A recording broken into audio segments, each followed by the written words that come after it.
Hello everyone, welcome to visit our fully automated SMT line.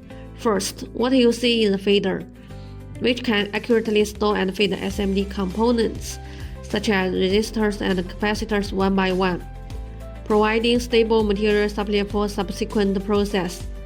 Then, the blank PCB boards flow into the line, and the printer precisely coats solder paste on the PCB pads according to the preset circuit pattern, laying the foundation for component soldering.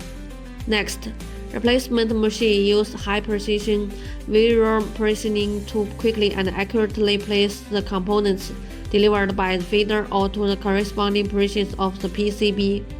After that, the PCBs enter the reflow oven, where the solder paste is melted and solidified through high-temperature heating, realizing firm soldering between the components and the PCB. Through the seamless connection of four-core process, material feeding, plating, placement, and soldering, this fully automated SMT line not only greatly improves the assembly efficiency of electronic components, but also ensures the stability of product soldering quality with high-precision equipment, making it a key production line in our electronic manufacturing process. Thanks for watching.